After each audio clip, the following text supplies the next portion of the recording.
મોડી રાતથી જ ધોધમાર વરસાદ વરસવાનો શરૂ થઈ ગયો હતો, જે વહેલી સવાર સુધી ચાલુ રહ્યો હતો, જેના કારણે સુરત શહેરની હાલત ખરાબ થઈ ગઈ છે, કફોડી થઈ ગઈ છે, કારણ કે અનેક વિસ્તારો એવા છે કે જ્યાં પાણી ભરાઈ ગયા। સુરતમાં ધોધમાર વરસાદને કારણે નીચાણવાળા વિસ્તારો જાણે કે પાણીમાં ગરકાવ થઈ ગયા હોય।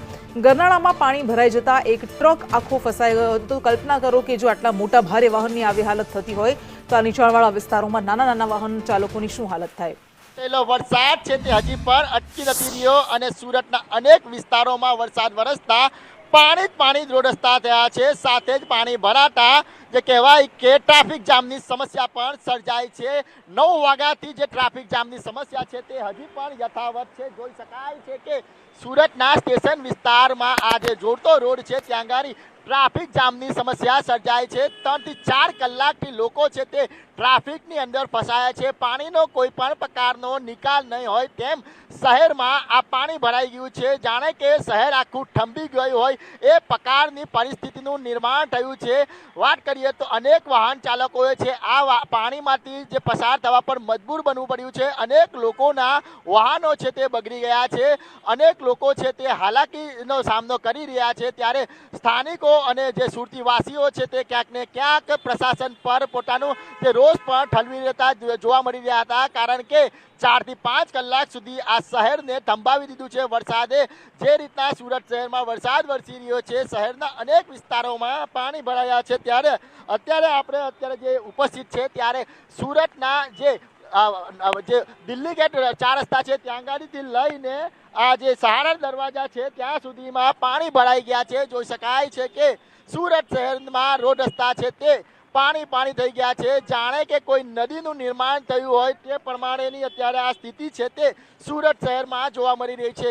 સુરતની વાત કરીએ તો સહારા દરવાજા હોય, વેડ રોડ હોય, રિંગ રોડ હોય, ઉધના દરવાજા વિસ્તાર હોય, આ તમામ વિસ્તારમાં પાણી ભરાવાની સમસ્યા છે તે યથાવત છે અને શહેરીજનો છે તે ભારી હાલાકી વેઠવાનો વારો આવી રહ્યો છે। બીજી બાજુ વાત કરીએ તો મહાનગરપાલિકાના પ્રી મોન્સૂનની કામગીરી જે વાત કરવામાં આવી હતી તે ખારે ગઈ હોય તેવું લાગી રહ્યું છે। ટ્રાફિક પોલીસ ક્યાંક ને ક્યાંક દેખાઈ રહી છે, પરંતુ મહાનગરપાલિકાના અધિકારી કર્મચારી કોઈ પણ આ સ્થિતિમાં દેખાઈ નથી રહ્યા, જેને લઈને પણ લોકોમાં રોષ જોવા મળી રહ્યો છે।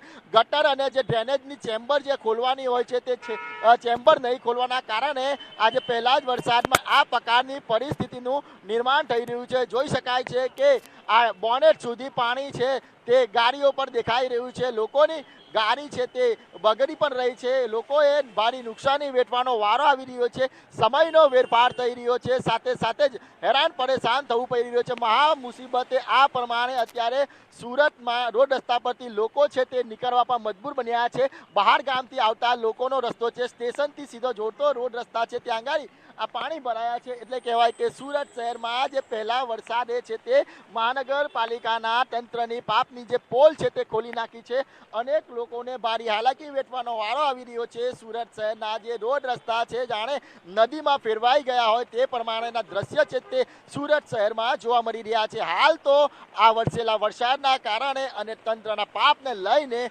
સૌ કોઈ લોકો છે તે હેરાન પરેશાન થઈ રહ્યા છે અને એક જ માંગ કરી રહ્યા છે કે આ પરિસ્થિતિનું નિર્માણ પુનરાવર્તન નહીં થાય તેવી માંગ કરી રહ્યા છે। કેમેરા પર્સન અજીત પટેલ સાથે મનીષ પરમાર, સંદેશ ન્યૂઝ, સુરત।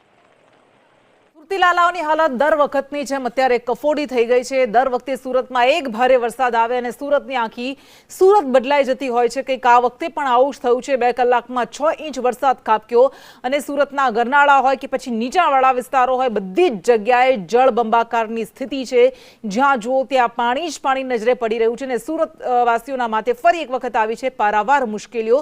અહીંયા આબ ફાટ્યું છે અને આ બાજુ મુશ્કેલીઓનું આબ પણ લોકો માટે ફાટ્યું છે। નાના નાના બાળકોને ખભે બેસાડીને લઈ જવા માટે મજબૂર બન્યા છે લોકો, કારણ કે એવી કંઈક હાલત સુરતની થઈ ગઈ છે।